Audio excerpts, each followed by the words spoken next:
Amém, grandioso é o nosso Deus. Queridos, vamos dar início agora ao curso Aprofundar, lição de número 5, semana 5, aí na página 17 da sua apostila. Se você ainda não pegou a sua apostila, vou dar um tempinho para você levantar, correr, ir lá buscar a sua apostila, e vamos juntos estudar essa lição que está na página 17, uma igreja baseada em princípios. Vamos falar sobre esse assunto aqui, muito importante. Você que já pegou a sua apostila, abra também Lucas, capítulo 10, versículo de número 38 ao 42. Lucas, capítulo 10, versículo de número 38 ao 42. Lucas 10, 38 a 42. Hoje seria uma boa lição para estarmos todos juntos aqui para conversarmos, mas se você tem alguma pergunta, quiser colocar no chat aí, vamos estar acompanhando online aqui, para lhe ajudar nas respostas, com relação a qualquer dúvida que você possa ter. A gente vai estar tentando aqui, via online, responder aos amados irmãos, para que juntos possamos ter entendimento, porque é a partir do entendimento que nós vamos chegar à edificação. Se eu não entendo, como é que eu vou edificar? Se eu não compreendo o que o Espírito quer dizer a mim, como eu vou edificar? Como eu vou edificar se não sou convencido pelo Espírito Santo de Deus? Então não é só ouvindo uma verdade, ou talvez tendo uma noção dessa verdade. É compreendendo e também aceitando a partir do convencimento que o Espírito Santo me dá, para que essa verdade se torne algo claro e límpido para a minha vida. Tá bom? Então, quero convidar você a ficar atento aí. Vamos juntos estudar essa lição maravilhosa. Mas antes, lendo o texto bíblico de Lucas 10, do verso 38 ao 42, que diz assim: Indo eles de caminho, entrou Jesus num povoado, e certa mulher chamada Marta hospedou na sua casa.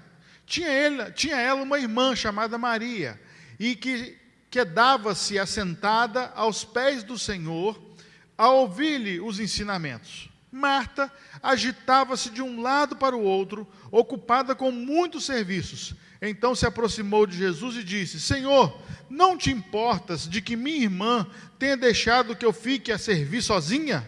Ordene-lhe, pois, que venha ajudar-me. Respondeu-lhe o Senhor: Marta, Marta, andas inquietas e te preocupas com muitas coisas.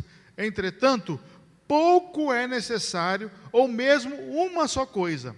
Maria, pois, escolheu a boa parte, e esta não lhe será tirada.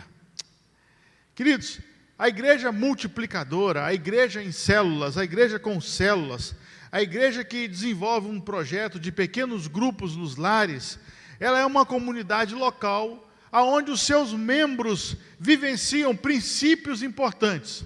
O que são princípios? Princípios são bases inegociáveis, são pensamentos, razões, padrões que não se pode negociar. Você pode mudar daqui do Brasil para o Japão, o princípio continua princípio, porque ele é inegociável, não tem como mudar os princípios. Com base nisso, há dois grandes princípios que nós temos que viver. Primeiro, a igreja existe para glorificar a Deus. E segundo, existimos também para cumprir a grande comissão, que é ir fazer discípulos. Indo, façam discípulos, batizando em nome do Pai, do Filho e do Espírito Santo, e ensinando a observar todas as coisas que vos tenho ordenado, ou mandado, conforme a sua versão, não é? E eis que estou convosco todos os dias, até a consumação dos séculos, até o fim dos tempos, o Senhor estará com a igreja. Então, conforme a revista nos mostra aí, temos esses dois princípios, e há outros princípios também, que nós vamos falar mais à frente, aonde a igreja caminha testemunhando, né? O Marcos, na oração que ele fez aqui, ele falou sobre isso, sermos cartas vivas, e o testemunho é algo fundamental. Você encontra isso na carta, no livro de Atos dos Apóstolos, como os apóstolos testemunhavam, proclamando o Evangelho a todas as nações. Foi o versículo que eu li no início da abertura aqui, onde Jesus dá uma comissão, Marcos interpreta assim: ide por todo mundo e pregar o Evangelho a toda criatura. e nós temos também pela exibição e divulgação dos princípios do cristianismo. Então, quando nós ensinamos doutrina, quando nós ensinamos ensinamentos bíblicos, nós estamos, então, divulgando os princípios e o evangelho da graça de Deus. Mas há um ponto importante aqui na lição, que eu quero que você entenda com muito carinho e compreenda com muito carinho, pois ele é fundamental para todo esse processo que nós estamos vivendo de transição, voltado para pequenos grupos, voltado para células, voltado para o entendimento bíblico de que cada um de nós precisamos nos envolver na obra do Senhor, mas naquilo que é correto, naquilo que é certo. E aí o ponto número 1 aí da lição aí, rompendo com a cultura ativista dos programas. Presta bem atenção nisso. Rompendo com a cultura ativista dos programas. Rick Warren, alguns anos atrás, mais de 20 anos atrás, escreveu um livro na Igreja Dirigida por Propósitos, e nesse livro ele tem um capítulo inteiro explicando algumas coisas que a igreja faz, e a igreja não percebe que aquilo é que motiva a igreja. E, por exemplo, tem igrejas que são motivadas por personalidades. Eu vou naquela igreja lá, porque aquela igreja lá tem um pastor fulano de tal. Eu vou naquela igreja lá, porque lá tem uma cantora, eu gosto de vê-la cantar. Então, isso é uma igreja movida por personalidades. Se aquela personalidade sai dali daquela igreja, a igreja dá uma morrida. Porque o que motiva aquele povo é aquela personalidade. Há igrejas que são motivadas por construção. Rapaz, eu conheço igreja que não para de construir. Eles inventam puxadinho, eles inventam sala, eles inventam coisa para fazer. É o tempo todo motivado por construção. Construção, construção. Quando terminam de construir alguma coisa, arrumam de comprar um lote para construir. Eles são motivados por construção. Já o ativismo dos programas é parte de uma igreja que é motivada por programas. O que é isso? Programações constantes, uma atrás da outra, porque se parar as programações, o povo para. E isso é um problema para a igreja.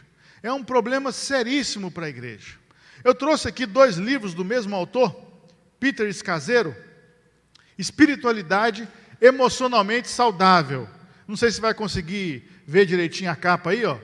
Espiritualidade Emocionalmente Saudável. Aqui ele fala de um processo que Deus trabalhou na vida dele. E esse outro livro aqui, ó, O Líder Emocionalmente Saudável. Eu não sei também se vai conseguir enxergar direitinho, mas esse livro fala sobre isso.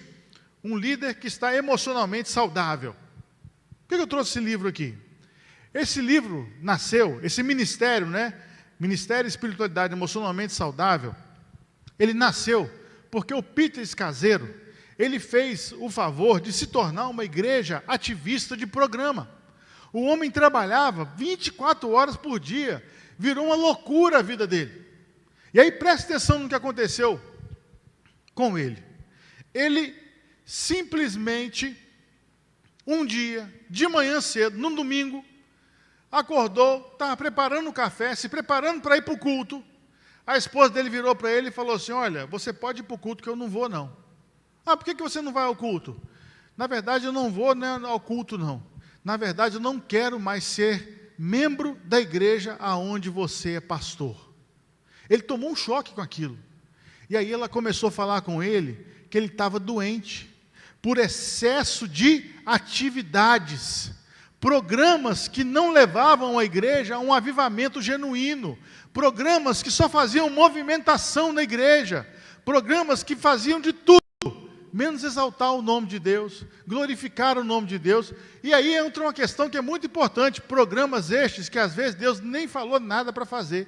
Deus não orientou a igreja a fazer. Ele entrou nessa vibe. Ele acabou se machucando muito. Ele foi para a igreja, pediu perdão, pediu um tempo. A igreja deu a ele 1 ano sabático, 1 ano, para ele se preparar, para ele repensar, para ele rever seus conceitos, seus valores. E aí então nasceu esse livro, aonde ele escreveu aqui os seus problemas, a sua dor, e ele pôde mostrar para nós que o coração dele era um coração de Marta. Jesus estava ali, mas a cabeça estava tão envolvida em outras coisas, que ele esqueceu de Jesus. E aí então, eu separei uma parte do livro para ler para os irmãos. Olha que interessante o que ele coloca na sua dor. Maria e Marta representam duas abordagens da vida cristã. Marta está ativamente servindo a Jesus, mas está ausente de Jesus. Olha como isso é importante, irmãos. Presta bem atenção nisso. Ela está ocupada com o fazer da vida. Sua vida neste momento está cheia de tarefas e obrigações. É uma vida fragmentada, sob pressão e cheia de distrações. Seus deveres se desconectaram do seu amor a Jesus. O problema de Marta vai além da sua ocupação. Sua vida está fora do centro e dividida. Desconfio que se Marta tivesse de sentar aos pés de Jesus, ainda estaria distraída com tudo em sua mente. Olha que interessante isso aqui. A pessoa que já está ligada, 220 volts, só em programas, ela senta aqui, mas a cabeça dela não está em Cristo. Presta bem atenção nisso, irmãos, isso é muito sério. Há muitas igrejas passando por essa luta, mas nem percebe, porque acham que estão agradando a Deus através de programas, mas no fundo estão agradando somente a si mesmo. O foco está voltado para o homem. São igrejas umbigocêntricas, antropocêntricas, igrejas voltadas somente para si, preocupadas só com programação, e inventa evento, termina um evento, já sai dele assim, ó, o que nós vamos fazer mês que vem? O que nós vamos fazer semana que vem? E aquele ritmo desenfreado, e Jesus está ali na sala, sentado com Maria, e o povo não quer nem saber. Vamos à festa, vamos à programação. Sua pessoa interior, olha o que Pete Caseiro fala de Marta, é sensível, irritável e ansiosa. Um dos sinais mais óbvios de sua vida estar com defeito é que ela chega a dizer a Deus o que fazer. Reparou no texto? Ela fala assim: ordena-lhe, pois, que venha ajudar-me. Ela começa a dar ordem a Jesus. Ó Jesus, faz o que eu estou falando, porque eu sei o que é melhor para o Senhor. Eu sei o que é melhor para a igreja. Eu sei o que é melhor. Isso é ativismo. Isso é demoníaco, irmãos. Isso afasta Deus de nós. Mas, por outro lado, nós temos Marta. Marta está sentada aos pés de Jesus, ouvindo. Ela está com Jesus, desfrutando intimidade com Jesus, amando-o, atenta, aberta, tranquila, experimentando prazer em sua presença. Ela está envolvida no que chamaremos de uma vida contemplativa. Eu lembro quando eu fiz esse curso aqui, pastor Gilvaldo, que é o representante aqui do Brasil desse ministério, veio aqui na igreja dar esse curso. Eu lembro que parece que só aqui da igreja, só o irmão Luiz que fez com a gente. Eu lembro do irmão Luiz sentadinho ali, fazendo também esse curso aqui. E a igreja estava cheia, tinha umas 80, 100 pessoas aqui fazendo esse curso, foi muito bom. E ele fez um momento muito interessante com a gente aqui, um exercício que valeu muito a pena. Esse exercício, ele mostra como a gente é inquieto. Ele pediu que nós ficássemos 2 minutos em silêncio, sem falar nada com ninguém, sem movimentar, nada, que apenas sentássemos e tentássemos pensar o menos possível. Tentar não pensar em nada. 2 minutos. Ele fez isso aqui. Irmãos, 2 minutos depois ele quebrou o silêncio e falou: alguém quer falar alguma coisa sobre a experiência? Aí eu lembro de um pastor que disse assim: meu Deus, como 2 minutos demorou para passar. Por que isso, irmãos? Porque estamos vivendo uma vida tão agitada, que a gente perdeu isso, a contemplação, o observar, o refletir. Maria não está tentando controlar Deus. Sua vida tem um centro de gravidade: Jesus. Desconfio que se Maria tivesse de ajudar nas muitas tarefas domésticas, não estaria preocupada ou angustiada. Por quê?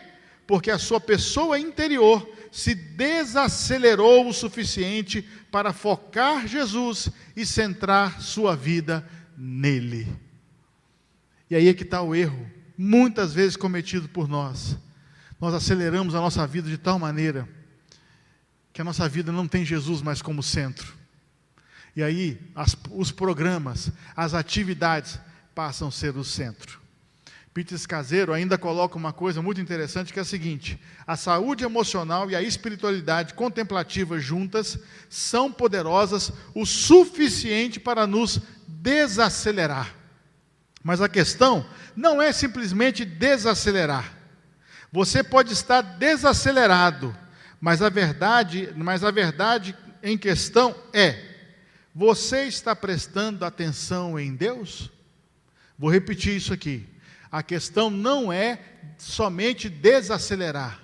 A questão é: você está prestando atenção em Deus? Quando eu e você, queridos irmãos, começamos a perceber que o ativismo religioso tomou conta, nós precisamos desacelerar. Mas não é só parar por parar, é parar para voltar-se para a presença de Deus. Lembra? Pastor Hélio repete praticamente todo o culto aqui para nós: presença, poder e propósito. Não adianta você buscar o poder, não adianta ter noção do propósito, se você não tem presença. A presença dele é fundamental, é muito importante. O ativismo religioso é o inimigo da presença de Deus.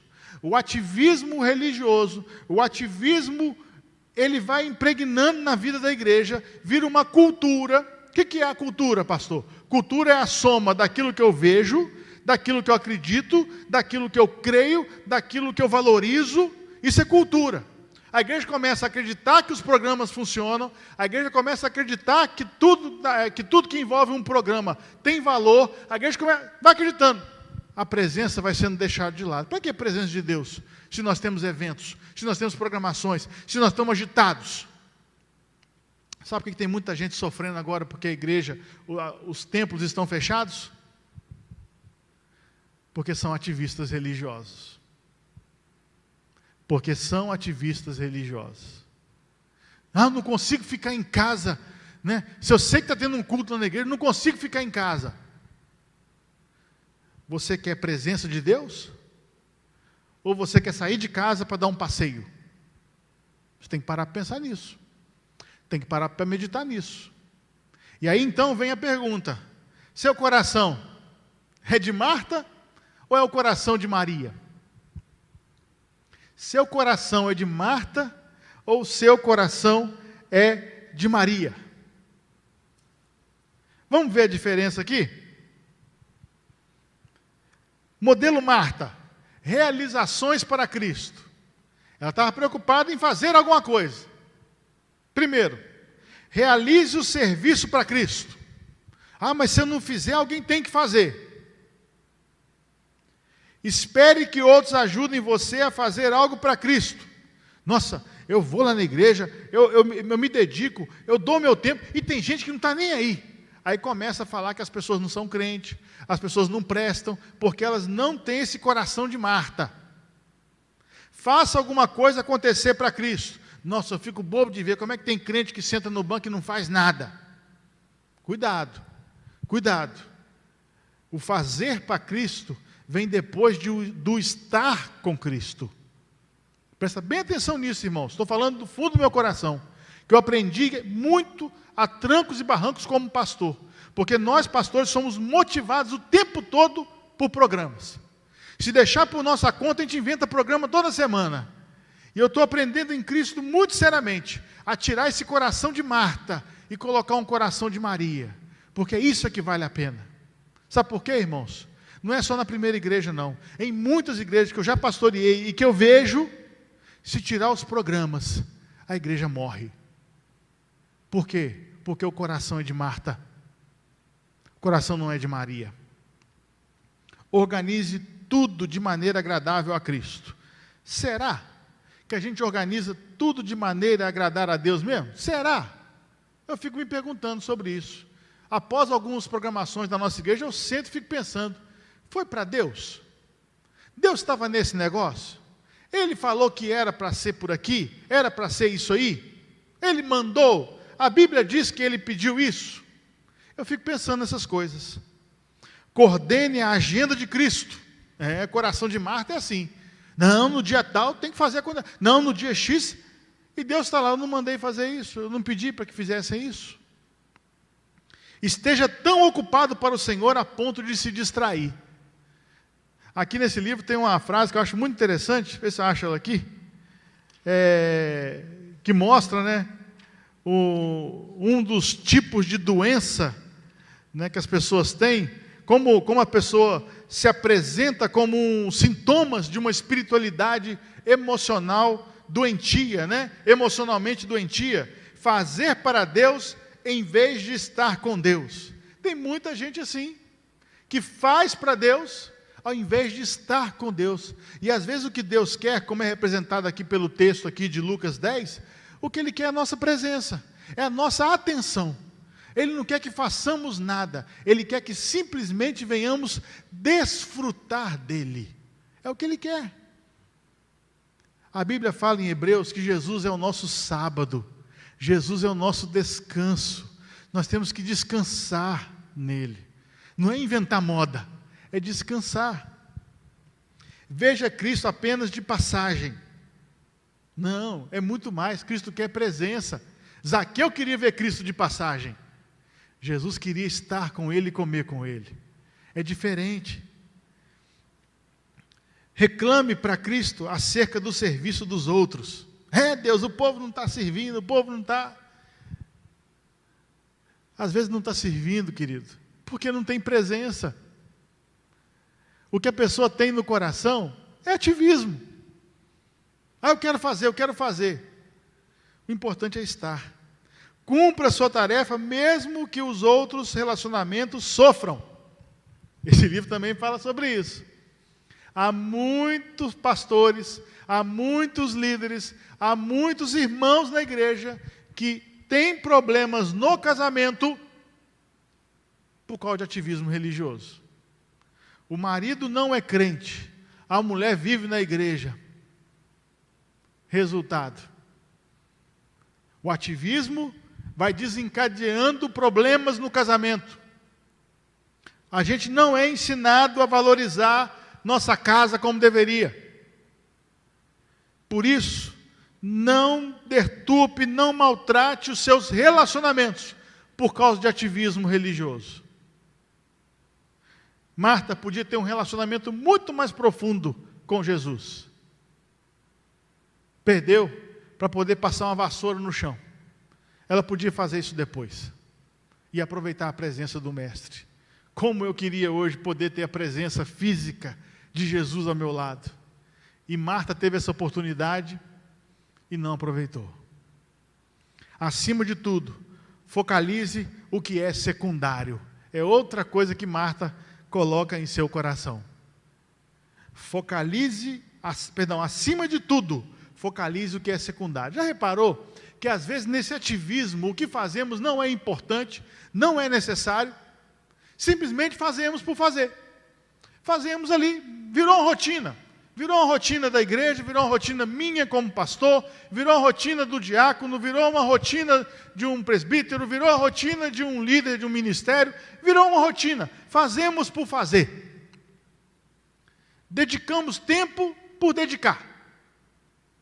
E é secundário. O que é primordial?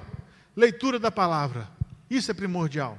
Oração, isso é primordial. Estar com Deus, isso é primordial. Orar a palavra, isso é primordial. Jejuar, isso é primordial. Buscar o Senhor, isso é primordial. Mas gastamos muito tempo, muita energia mesmo, naquilo que é secundário. A igreja não vai deixar de ser igreja se ela deixar de ter algumas programações. Já parou para pensar nisso? Não vai deixar de ser igreja.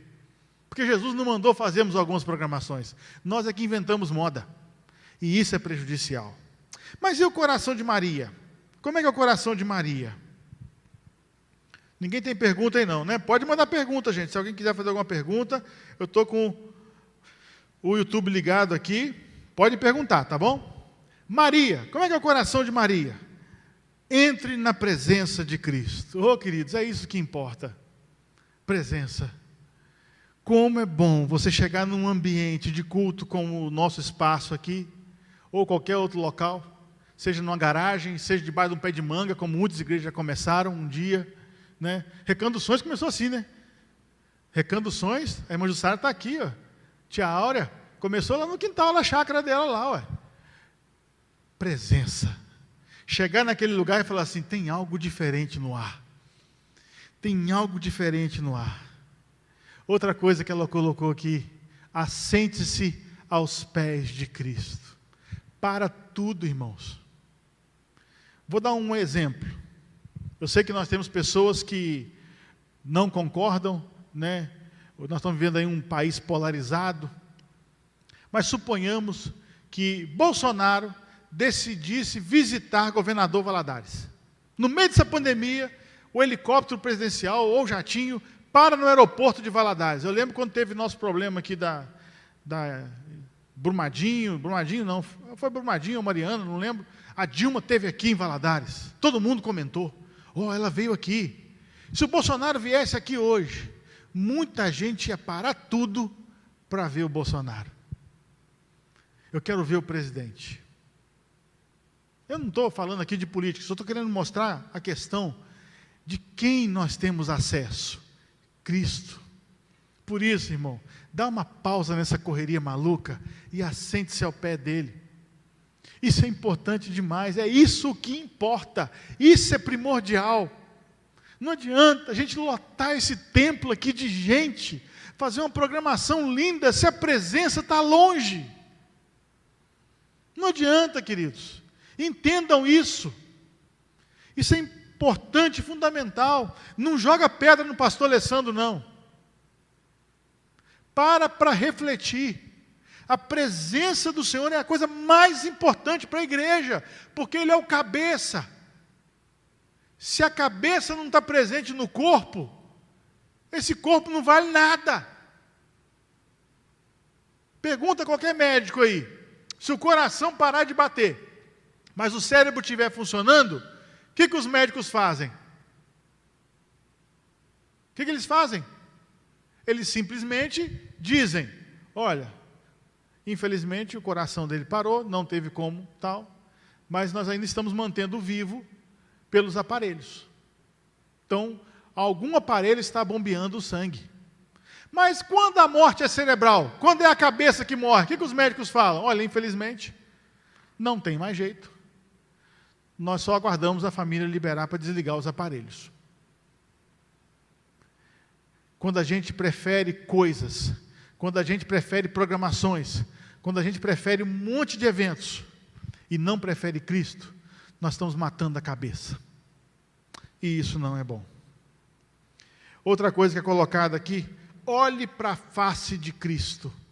Olhe para a face do Senhor. De vez em quando contemple o Senhor. Percebe como isso é uma questão de contemplação? De dar pausa na correria, de acordar tranquilamente, pegar a sua palavra e buscar a presença do Senhor.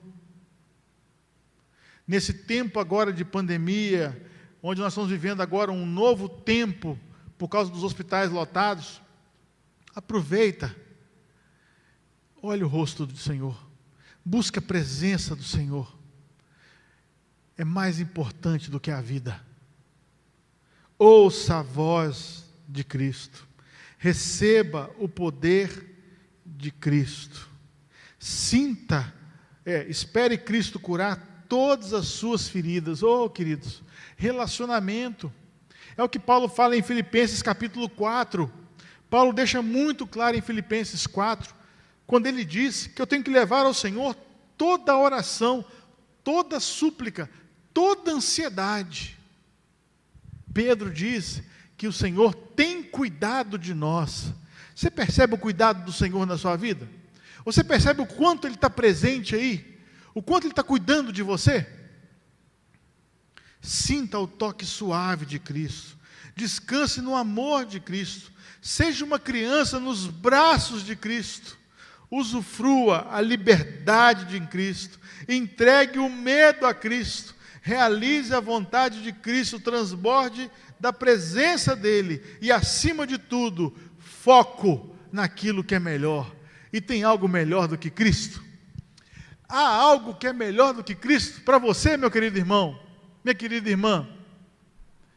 Você e eu precisamos pensar muito nesse assunto e rever essa filosofia cultural que nós abraçamos do ativismo e rever esses conceitos, porque nós às vezes entramos de cabeça nisso e não percebemos como isso é mal. E olha o que o Peter Scazzero fala aqui no seu livro sobre liderança emocionalmente saudável. E aí, no primeiro capítulo, tanto do livro que passa a visão, quanto do livro do líder, ele fala do líder emocionalmente doentio. Está doente. Por quê? Porque deu vazão a ativismo. Olha o que diz o texto. O líder emocionalmente doentio é alguém que opera num contínuo estado de déficit emocional e espiritual, carente de maturidade espiritual e de estar com Deus.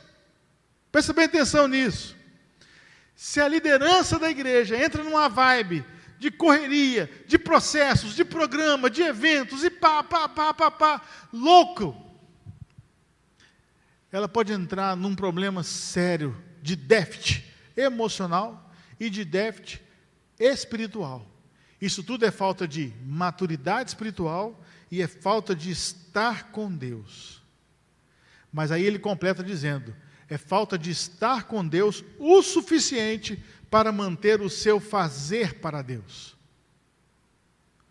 O que eu faço para Deus, o que eu sou para Deus, tem muito a ver com o meu estar em Deus, com o meu relacionamento com Deus.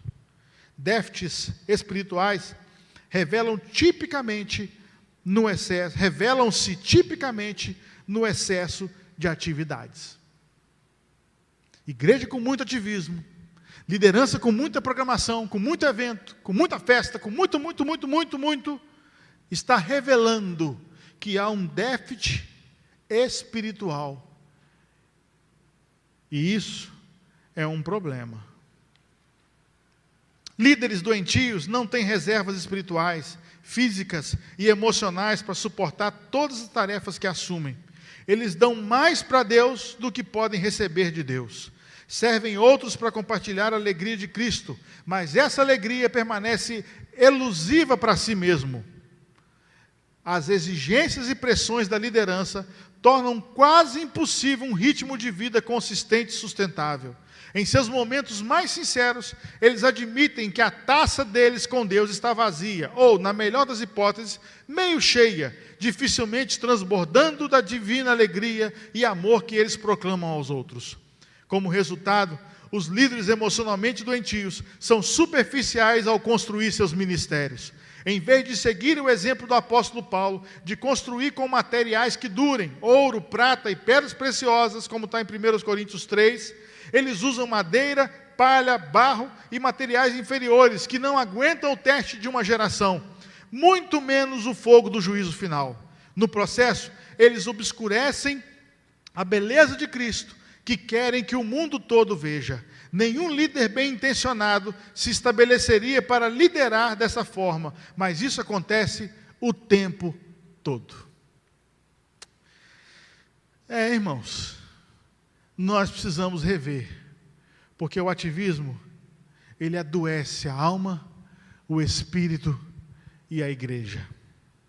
Ele adoece muito mais do que a gente imagina. Quero ler a última parte aqui do livro, para então irmos para outra parte da lição. Seu relacionamento com Deus não suporta a quantidade de afazeres para Deus. Olha o que ele diz aqui. Os líderes emocionalmente doentios estão cronicamente ultrapassando limites. Embora sempre tenham muito a fazer em pouco tempo, persistem em dizer um instinto sim às novas oportunidades antes da piedosa e cuidadosamente discernirem a vontade de Deus. Presta bem atenção. Aqui, segundo Peter Scazzero, o líder está tão preocupado em programações e eventos que ele diz sim para tudo, antes de piedosamente, antes de, como é que é a palavra que ele usa aqui?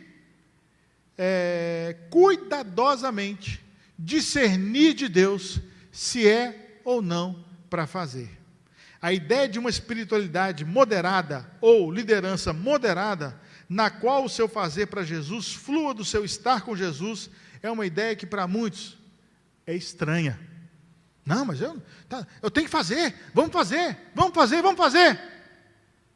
Mas espera aí, Jesus está te chamando para se relacionar com Ele, não é a hora. Já falei isso na igreja aqui algumas vezes e volto a repetir, irmãos. Até a pregação do Evangelho tem que ser feita no tempo de Deus.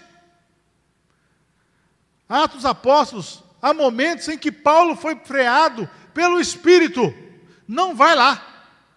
Gente, Paulo não tem palavras, né? Eu creio que pouquíssimos no mundo talvez pregariam o Evangelho como Paulo. Segundo, Paulo conhecia como ninguém a verdade do Evangelho. Terceiro, Paulo tinha poder de persuasão. Aonde Paulo chegasse, gente, ia ter conversão, ia ter mudança de vida, ia ter decisões por Cristo. Mas o que o Espírito Santo falou com ele? Não vai para lá agora. Não passa a Troade. Fica aí. Até o evangelismo tem que ser feito do jeito de Deus, no tempo de Deus, na maneira de Deus, quando Deus quer.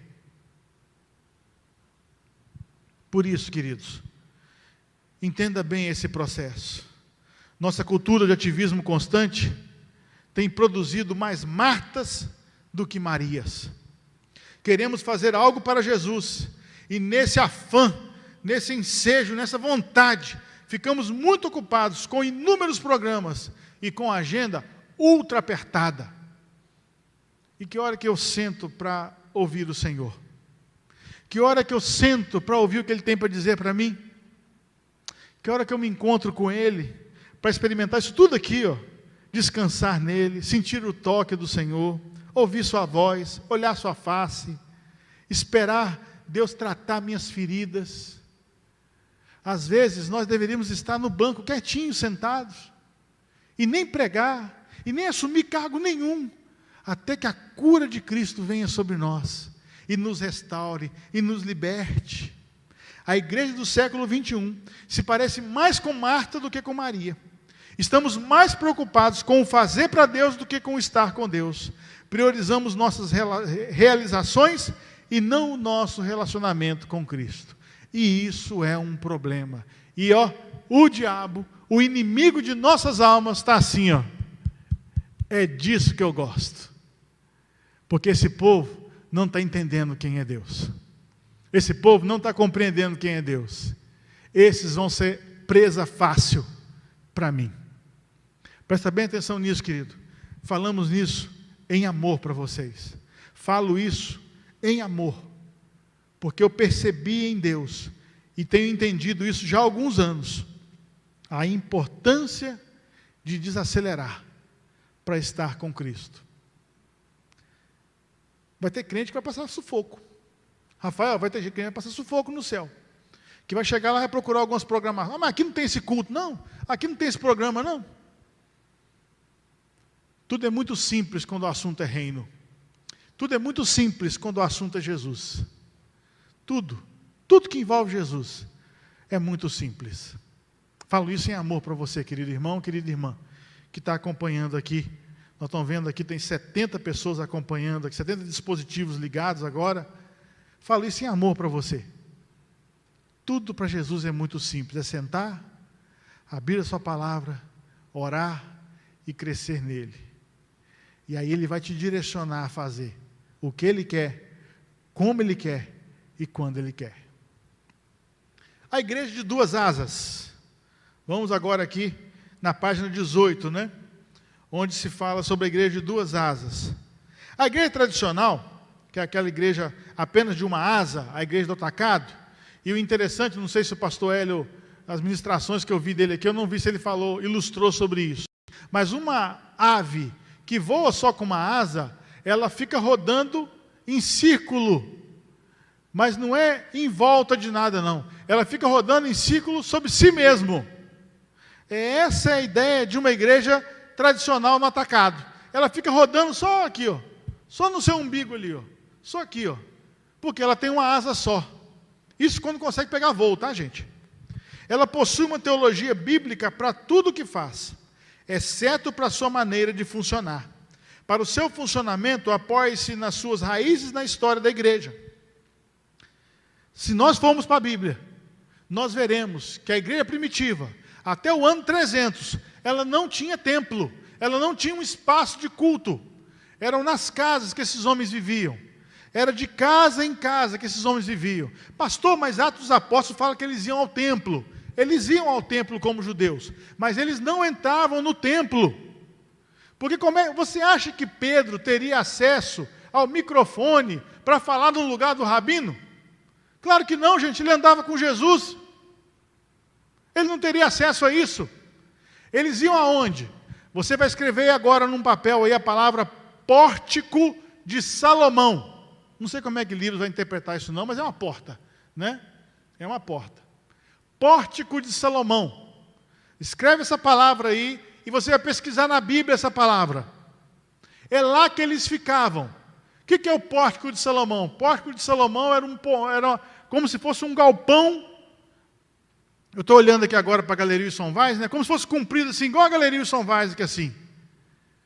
Ali ficavam sentados mendigos, leprosos, doentes, porque eles eram proibidos de entrar dentro do templo. Porque, segundo o pensamento judaico, eles eram malditos por estar doentes. Então, eles teriam que ficar lá de fora. Aí criaram esse espaço, Pórtico de Salomão. É ali que eles ficavam. Você vai encontrar 2, 3 versículos bíblicos que falam isso. Eles não podiam entrar no templo, porque se eles entram no templo, vai dar confusão. Lembra em Atos, quando eles entraram no templo junto com o sacerdote para mostrar a cura ao sacerdote do rapaz? A confusão que deu? Foram presos.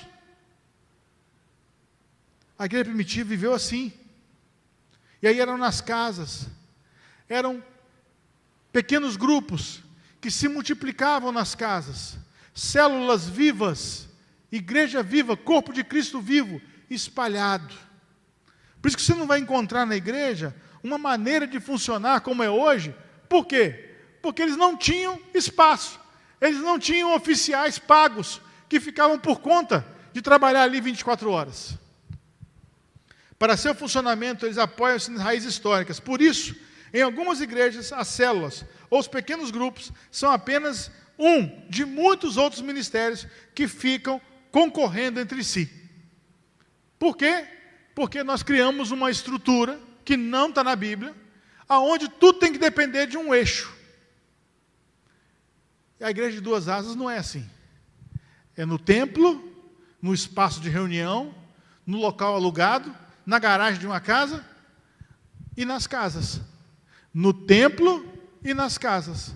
Esse pêndulo, como diz nosso amigo Robert Leiner, nesse pêndulo existe um equilíbrio, aonde a igreja ela atua no atacado, no aspecto de reunir todos, mas também atua no micro, no varejo, atuando junto de pessoas, cuidando de pessoas, se relacionando e zelando por pessoas. Igreja estruturada em células é simplesmente uma igreja que colocou os pequenos grupos multiplicadores no centro do seu ministério. Passa a ser a base de todo o processo. Apesar de haver departamentos, subdivisões e ministérios, nada é feito fora desses grupos. Então a igreja vai deixar de ter os departamentos, mulher cristã em ação, união masculina. Não, não precisa. São departamentos que contribuem no crescimento das pessoas, apresentam cursos, trazem palestras, orientações. Isso é válido, irmãos. Vai deixar de ter os ministérios? Não vai deixar de ter os ministérios de forma alguma. Os ministérios atuam também auxiliando a igreja em outros processos. Mas tudo passa a partir dos pequenos grupos. É lá que os dons são exercitados. É lá que a palavra é instruída e ensinada com vida.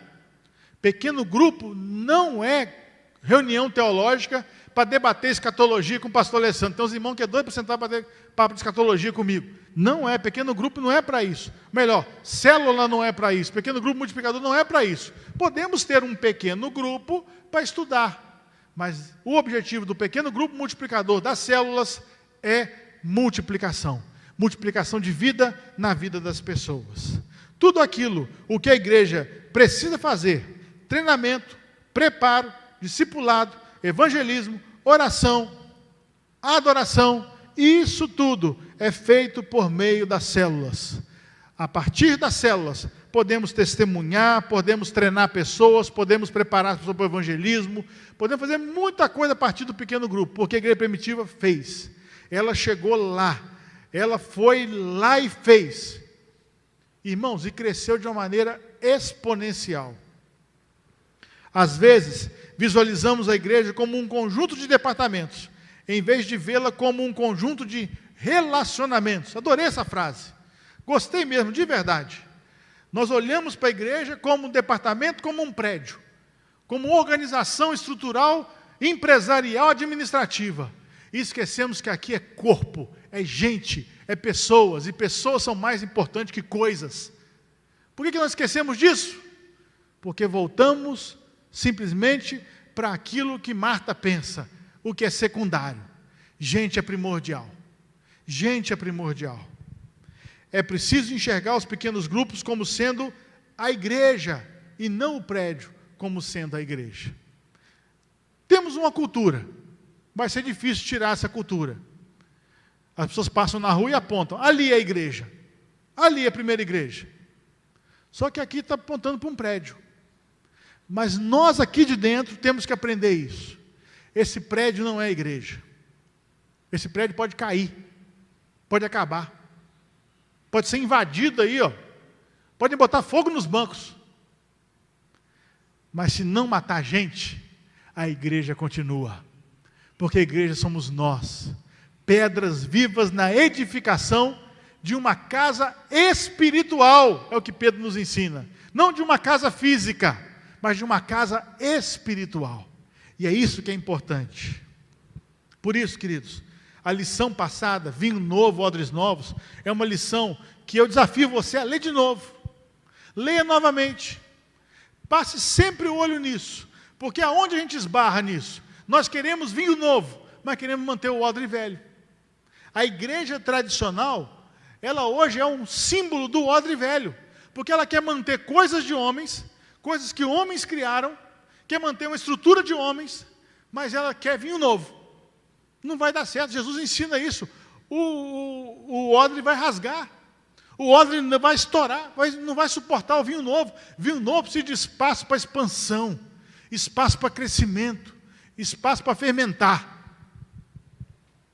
O mover de Deus diz, ide, mas os nossos prédios dizem, fiquem. O mover de Deus diz, vamos buscar os perdidos, mas os prédios nos dizem, deixem que eles venham até nós. E um fenômeno que nossa igreja vive já há um bom tempo, é que eles vêm até nós. E o que nós fazemos? Temos que pensar bastante. Igreja de programas, olha o quadro que está na sua apostila aí. Igreja de programas versus igreja multiplicadora. Os pequenos grupos multiplicadores, ou as células, são mais uma atividade da igreja, como o ministério de jovens, de mulheres e de crianças, etc. Isso é numa igreja de programas. Numa igreja multiplicadora, numa igreja em célula, as células PGM são a atividade principal da igreja. Para tudo. Mas ninguém mexe nos pequenos grupos multiplicadores ou nas células. Por quê? Ali está a base de treinamento, de preparo, de discipulado, de evangelismo, de oração, de adoração, de acompanhamento, de cuidado, de cura, de restauração. Está tudo ali, na célula. As igrejas de programas, o pastor nomeia um dirigente para o ministério de pequenos grupos ou células. Vai lá e faz. Já na igreja multiplicadora, na igreja em célula, não. Na igreja em célula, o pastor é quem está à frente desse movimento, sustentando a visão e estabelecendo metas. Pastor Alessandro, mas não é você que é o coordenador de pequenos grupos? Sou o coordenador de pequenos grupos, mas eu não dou um passo sem conversar com o pastor Hélio. Ele tem a visão para a igreja. Ele veio, trago por Deus a esse lugar, para nos direcionar a um propósito. Ele paga um preço, como todo líder visionário paga, mas eu estou com ele, porque é assim que funciona uma igreja que dá certo. Todos os discípulos, quando Pedro levantou e pregou, acompanharam Pedro, e Pedro foi o primeiro líder claro e evidente na igreja primitiva. Pedro foi para Roma, Tiago assumiu o seu lugar. Tiago morreu, João assumiu o seu lugar. Lembra? Pedro, Tiago e João, no barquinho? Foi isso que aconteceu. Deus tem líderes que nos direcionam.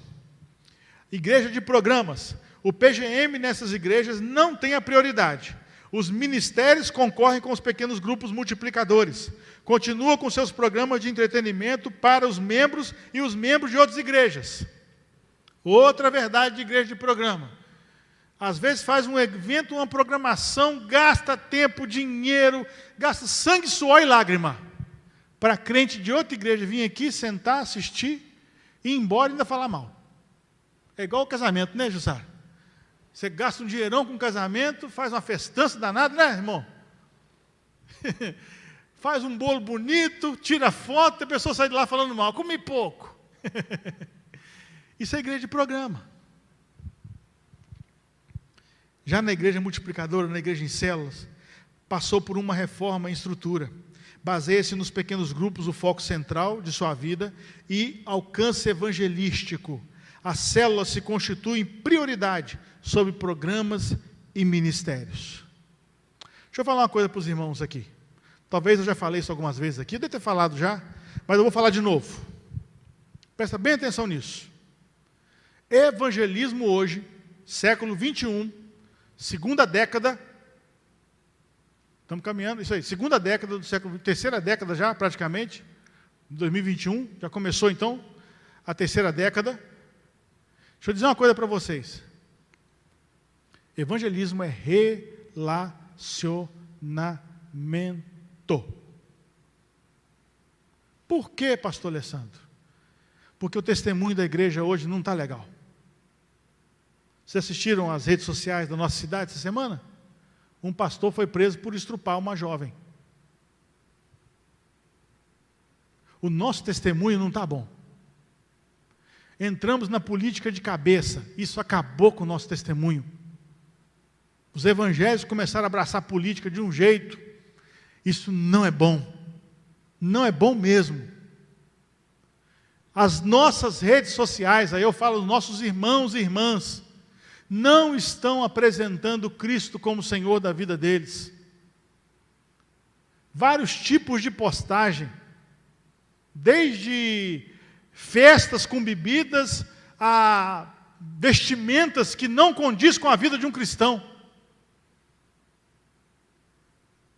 As pessoas hoje, elas não estão olhando mais para a igreja como olhavam nos anos 80, nos anos 70, que muitos irmãos falam com saudosismo no coração, e eu passei a infância nessa época, e eu entendo hoje o porquê esse saudosismo. Porque foi uma época que o crente falava e ele vivia. Ele podia estar errado em algumas questões, mas a vida dele, você olhava, você via Cristo, você via pureza, você via uma busca por santificação. Hoje as pessoas olham para a igreja e estão vendo o quê? O que elas estão vendo em nós? Por isso que o evangelismo hoje na igreja é relacionamento. É você se relacionar com as pessoas e apresentar Cristo para elas. Mas não com palavras, é com vida. É estender a mão para o necessitado. Ah, mas fulano tem um jeito esquisito. Que ele tenha o jeito que for. Que ele seja do jeito que for. Eu preciso amar. Foi o que Jesus me ensinou. Se a gente quiser ganhar vidas para Jesus e quisermos ver essa igreja multiplicando vida na vida de muita gente, eu e você precisamos ter vida e testemunho sério, porque as pessoas estão olhando para nós, como o Marcos orou aqui, nós somos cartas vivas, elas estão lendo nossa vida. E o que ela está lendo na sua vida? O que ela está lendo na minha vida quando olha para mim? E vê minha postura diante das pessoas, e vê minhas redes sociais, e vê como eu converso com as pessoas, como eu trato os mais velhos, como eu trato as crianças, como eu trato meus pais, como pai, eu trato meus filhos. Eles estão vendo, Evangelismo é relacionamento. Pode chamar para vir ao culto. As pessoas vão vir, vão sentar no banco. Mas a visão do clientelismo, quer dizer, eles têm visão hoje de cliente. Eles sentam aqui, o ar tem que estar funcionando, meu filho tem que ter uma escolinha para ele, tem que ter estacionamento para o meu carro. É igual ir a um shopping. A pessoa quer sentar aqui e se sentir tranquila, aconchegada. E outra coisa, se o pastor pregar pecado, eu não volto. Eu quero é motivação. É o tal da teologia coach. Irmão, se nós não mudarmos nosso jeito de ser, do jeito que os dias estão maus, vai ser complicado. Vai ser complicado. Tudo gira em torno do trabalho com as células na igreja multiplicadora. Nada pode substituir o papel que as células representam na vida da igreja. Já na igreja de programas, para se resolver um assunto, é necessário passar por diversos departamentos. Ah, fulano está com problema. Aí vai para o departamento tal, ministério X, Y e tal. Às vezes nem resolve. Na célula, a pessoa está com problema, resolve ali mesmo, na hora, como nós tivemos o testemunho aqui do pastor Eli Fernandes, dando treinamento para nós aqui, ele contando que enquanto ele estava dando um treinamento numa cidade, mandaram uma mensagem para ele via WhatsApp dizendo, fulano de tal perdeu o emprego, está com uma dívida tal. Ele montou um grupo no WhatsApp na hora, com os irmãos da célula, só homens, e falou, vê o que está acontecendo com a vida do irmão fulano aí, e vamos ajudar naquilo que é possível. Aí 2 irmãos se colocaram à disposição, foram na casa do irmão para saber o que estava acontecendo. Ficaram sabendo o que estava acontecendo, voltaram para o grupo e colocaram, irmãos, está passando por essa e essa necessidade, e está precisando aí de R$5.000. Pastor Eli Fernandes na hora, eu vou dar 1.000, quem vai dar o restante para ajudar? Os irmãos levantaram R$5.000 na célula, foram lá, quitaram a dívida desse irmão, acalmaram o irmão, e esse irmão está em paz. Agora vamos resolver outros problemas. É isso. É ser igreja no micro, no varejo, não só no atacado. Fomos criados, irmãos, em uma cultura que tem o templo como o local em que encontramos a Deus. Ou seja, estar no prédio é o mais importante. A pandemia veio te ensinar que não. A pandemia veio ensinar algumas coisas importantes. Uma delas é essa. Que eu não preciso estar nesse espaço aqui para ter um encontro com Deus. Eu posso estar aqui e ter um encontro com Deus. Esse lugar é consagrado para isso. Amamos estar aqui cultuando. Como estamos sentindo falta desse tempo livre que nós tínhamos no início de 2020. Mas não é só aqui que a gente encontra o Senhor. A pandemia veio te ensinar isso. Não fala que é do demônio, não. Aproveita para aprender. Outra coisa que a pandemia veio ensinar, que você tem que se virar lendo a Bíblia sozinho. É verdade. Você tem que aprender. Ah, mas o pastor responde tão bem. Sim, irmã, porque a gente lê, a gente estuda. Estude também. Irmão, estuda mais. Aproveite esse tempo para estudar, para crescer, para amadurecer. Nós temos irmãos aqui na igreja que não são formados em teologia. Como sabem Bíblia? Por quê? Dedicam tempo. Gostam, amam ler a palavra do Senhor. Com os pequenos grupos, com as células, tudo é muito diferente, pois precisamos aprender que nós somos o templo de Deus. 1 Coríntios 3,16. Vocês não sabem que são santuário de Deus e que o Espírito de Deus habita em vocês? Vocês não sabem? Esqueceram também disso? Assim, basicamente, uma igreja em célula é caracterizada por incorporar células à sua estrutura, enquanto que uma igreja em célula é caracterizada pela mudança de estrutura, onde as atividades relacionais e evangelísticas da igreja acontecem no pequeno grupo. Então, na igreja com célula, você acrescenta a célula ao processo que a igreja já tem.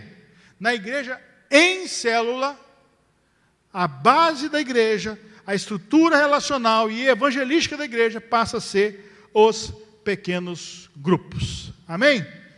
Então chegamos aqui ao fim de mais um ponto que fala sobre esse assunto. Alguém tem alguma pergunta aí no chat? Quer fazer alguma pergunta? Alguém mandou alguma coisa para você aí? Nadine? Não? Ninguém mandou pergunta nenhuma? Não? Os irmãos têm alguma pergunta a fazer aqui?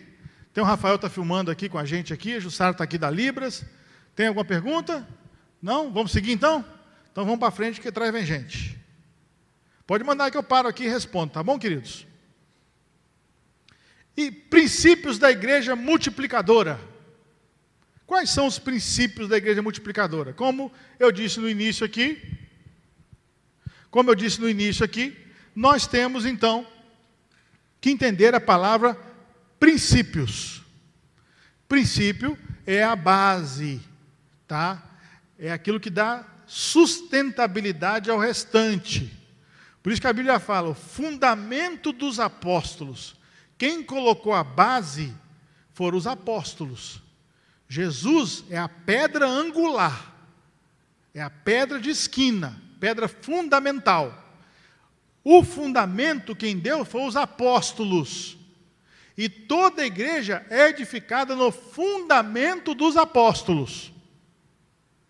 Por isso que não tem mais apóstolos hoje. Porque nós não precisamos mais de fundamento. Nós já estamos terminando o telhado já, meus irmãos. Jesus está voltando já. Está terminando o telhado já, muito já bateu laje. Nós estamos terminando o telhado. Fique esperto aí. Então, princípio é algo que é extraído da Bíblia, que funciona em todo lugar, porque é básico, é fundamental. Primeiro, princípio de uma igreja multiplicadora, oração. A oração é fundamental. Oração não era apenas para as horas difíceis, num eventual momento da vida, para os primeiros discípulos. Oração era a vida dos discípulos. Eles oravam o tempo todo. Jesus morreu, ressuscitou, esteve com ele durante um tempo. Jesus subiu aos céus, assuntou aos céus. Aí eu te pergunto, o que esses homens fizeram? Inventaram algum programa? Eles passaram 50 dias em oração. Oravam. A oração é a base de todo o processo. Se quisermos nós, na PIB e GV, sermos uma igreja de visão, falar certo aqui, senão precisa de divisão, né? É de visão. Se quisermos ser uma igreja forte, se quisermos ver os nossos pequenos grupos funcionando, multiplicando, avançando, evangelizando, oração é a chave que vai dar a partida nesse processo. Segundo, evangelização discipuladora. Eu gostei demais desse negócio.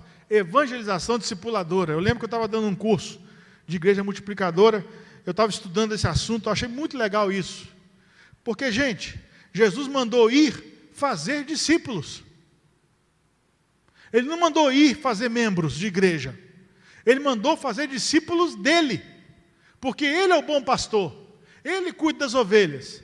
Então nós vamos direcionar as pessoas para Cristo. Isso se chama discipulado. Não tem como desvincular a evangelização de discipulado. E nem discipulado de evangelização. As duas coisas andam juntas. Os discípulos compartilhavam as boas novas a tempo e fora de tempo. O processo de evangelização estará incompleto se não andarmos algumas milhas com as pessoas, compartilhando verdade e vida. A evangelização discipuladora é um relacionamento intencional de um discípulo com outra pessoa, visando torná-la outro discípulo. Prestou bem atenção? Relacionamento intencional, circula essa palavra aí. Eu vou me relacionar com uma pessoa com uma intenção, levá-la aos pés da cruz. Eu não vou me relacionar com ela para ganhar coisas ou ter acesso a coisas, não. Não é um mero network do dia a dia, não, irmãos. É um intencional para Cristo. Terceiro princípio, plantação de igrejas. A multiplicação de igrejas foi uma ação estratégica coordenada pelo Espírito Santo logo no início da expansão da igreja. Vemos isso claramente em Paulo e Barnabé, por exemplo. Esse princípio traduz uma estratégia necessária também para hoje, a fim de que, assim como foi lá no início, multipliquemos o número de igrejas em Valadares, Minas, Brasil e pelo mundo. Suponhamos que um irmão aqui de nossa igreja, uma irmã aqui de nossa igreja, que mora um pouco mais distante, num bairro que não tem igreja batista lá, não tem igreja, o número de igrejas evangélicas lá é pouco. A casa dela pode ser uma célula, e a partir dessa célula começar a multiplicação. Vai nascer uma igreja naquele bairro. É isso. 4. Aí outra coisa, isso funciona aqui, funciona no Nordeste, funciona no Sul do Brasil, funciona na Venezuela, funciona no Chile, funciona na África, qualquer lugar. Por quê? Porque isso é princípio. 4, formação de líderes. A formação de líderes multiplicadores é chave dentro dos planos do Senhor de chegar até os confins da terra com o Evangelho. A igreja com líderes sem visão e que não investe na formação de novos líderes, dificilmente passará de uma geração. Durante suas viagens missionárias, Paulo sempre focava a formação e a capacitação de novos líderes para que a igreja continuasse no seu crescente desenvolvimento e multiplicação. Sem líderes, não tem crescimento. Sem líderes em treinamento, não tem multiplicação. Isso é um princípio base. Jesus, irmãos, passou aqui 3 anos e meio no seu ministério. Jesus não trabalhou com multidão. Jesus trabalhou com 12. Desses 12, ele chamou 3 para perto. Pedro, Tiago e João. Já falei isso aqui. Eu e você não temos que nos preocupar com a multidão. A multidão é consequência de um trabalho bem feito com liderança e líderes que estão em treinamento constante. E esse treinamento constante dos líderes numa igreja em células acontece na célula. É ali que eles serão treinados, capacitados, eles serão ali sustentados em oração e serão ali testados também, para ver se estão prontos para encarar uma multiplicação, e aí novas vidas estarão chegando para a igreja, novos batismos estarão acontecendo, mais gente no hall de membros da igreja, mas em primeiro lugar, houve transformação e houve treinamento de líderes ajudando nesse processo. Pensa nisso aí com carinho, isso aí é fundamental para a subsistência da igreja do Senhor. E por último, compaixão e graça. O Senhor Jesus, em vários momentos, encheu-se de compaixão diante da multidão que perecia como ovelha sem pastor. Irmãos, como eu disse, nós não temos que trabalhar com multidão, mas nós temos que ter a visão de multidão. Olhar para Valadares com compaixão. Olhar para as pessoas carentes da graça do Senhor, da glória do Senhor, com compaixão. Temos uma cidade de 250 mil habitantes, 270 mil habitantes. Muitas igrejas evangélicas, muitas igrejas evangélicas. Mas o que está acontecendo? Por que o avivamento não inundou essa cidade ainda? Começa aqui, compaixão e graça. Conversando com um irmão essa semana, daqui da nossa igreja, ele falou uma palavra muito bonita, e aquilo me fez ir para casa orar. Nós estamos precisando nos quebrantar. Nós estamos precisando nos quebrantar. Nós não olhamos mais para as pessoas com compaixão e graça. Queremos evangelizar, queremos ver a igreja cheia, queremos multidão, mas não olhamos para elas com o amor de Cristo. E esse é um princípio que funciona em qualquer lugar. Se a igreja tem compaixão, se a igreja age com graça, queridos, como é importante esse princípio para nós, porque isso vai demonstrar a nossa intencionalidade. Eu já disse isso aqui, vou repetir essa frase do pastor Ed Renekiewicz: Deus não abençoa decisões, Deus abençoa intenções. Se o nosso coração não é cheio de compaixão e graça pelo próximo, seja o próximo quem for, tenha feito o que ele fez, ou vivido do jeito que ele viveu, nossas decisões vão ser erradas. Por isso, compaixão e graça que vai permear. A igreja, a noiva de Cristo, não pode fechar os olhos para as necessidades das pessoas dentro do seu raio de alcance, e até mesmo em lugares mais distantes. Que a gente possa, em nome de Jesus, viver essa igreja, para a honra e glória de nosso Senhor e Salvador Jesus Cristo. Alguma pergunta, queridos? Podem mandar aqui no chat, aqui eu estou vendo alguns irmãos aqui agradecendo a palavra. Há um pedido de oração aqui pela sobrinha, a Soninha está pedindo pela Lorene, que está medicada em casa com Covid. Nós pedimos no grupo de oração essa semana pela irmã Eugiane, a Nana, ela já está em casa, teve alta ontem de manhã, graças a Deus, já está em casa bem, passando bem. Nós tivemos também, aqui, o pastor Hélio falou que está com Covid, mas está melhor, algumas dores, mas faz parte do processo. graças a Deus, também está bem, não é? E assim nós vamos crescendo no Senhor, amando mais aos irmãos. A Ronilda Vicente também, ela pede oração por um casal de amigos, Elma e Onésio, muitos ruins com a Covid.